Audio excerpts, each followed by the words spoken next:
Nah, pada video kali ini kita akan lanjutkan tentang domain dan range of inverse function. Jadi seperti yang sudah kita pelajari pada video sebelumnya, untuk misalnya diberikan y sama dengan x kuadrat, maka x ini sebagai input value atau elemen dari domain, y ini sebagai output value atau range gitu ya. Untuk inverse-nya, maka kita balik. Jadi, X sama dengan akar Y. Nah, maka yang sebelumnya menjadi input value menjadi output value pada fungsi inverse. Dari sini kita dapatkan bahwa domain pada original function menjadi range pada inverse function. Oleh karena itu, kalau misalnya kita lihat di gambar ini, domain of f itu sama dengan range of f inverse, atau range of f itu sama dengan domain of f inverse gitu ya, jadi kebalikannya. Maka misalnya kita mempunyai fungsi y sama dengan x kuadrat, kita mau cari range-nya apa? Nah, salah satu caranya adalah dengan menggunakan inverse. Ini kita cari inverse-nya. Y sama dengan x kuadrat, berarti f inverse x itu sama dengan akar x. Nah, kita cari domainnya.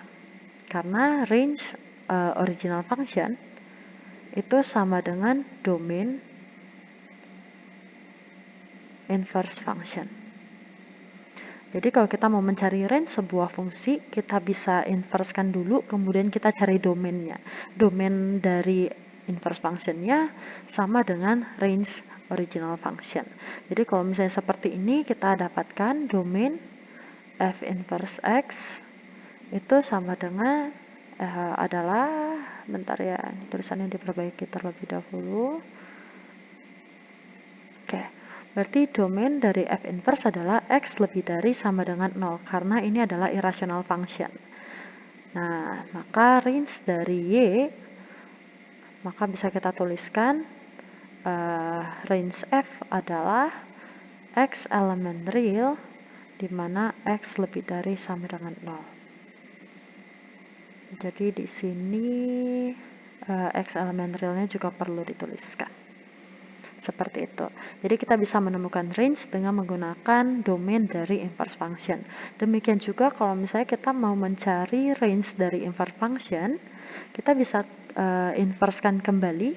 Jadi f inverse x, kalau mau kita inversekan kembali, hasilnya akan sama dengan fx.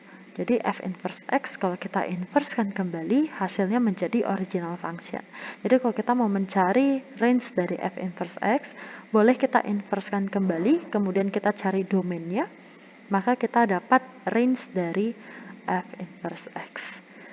Oke ya, jadi disimpulkan bahwa untuk mencari range sebuah fungsi, kita bisa inversekan, kemudian kita cari domain dari inverse fungsi tersebut, maka kita bisa memperoleh range dari fungsi. Jadi contohnya seperti ini. Tentukan range dari fx sama dengan x kuadrat plus 5. Kita bisa gunakan cara seperti yang kita gunakan pada bab 1, atau kita mau gunakan inverse fungsi.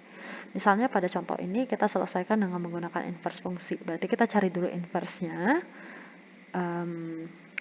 Supaya lebih mudah, ini kita ubah menjadi y sama dengan x kuadrat plus 5. Karena kita mencari inverse, berarti kita pindahkan x ke kiri, y ke kanan ya. X dipindahkan ke ruas kiri, berarti min x kuadrat sama dengan min y plus 5. Nah, kemudian ini dikali dengan min 1. Maka kita peroleh x kuadrat sama dengan y min 5.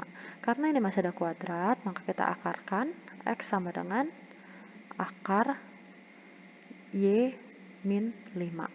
Kemudian langkah selanjutnya kita ganti label x menjadi y menjadi x. Sebentar. Oke, ini 5 ya. Kita ganti labelnya, berarti y sama dengan x min 5. Kemudian kita replace y menjadi F inverse. Berarti F inverse X sama dengan akar X min 5. Nah, kita sudah dapat inverse-nya, maka kita langkah selanjutnya mencari domainnya. Domain dari F inverse X adalah X elemen real. Karena ini irrational function, berarti yang di dalam itu harus lebih besar dari 0. Kita buat coretannya dulu di sini.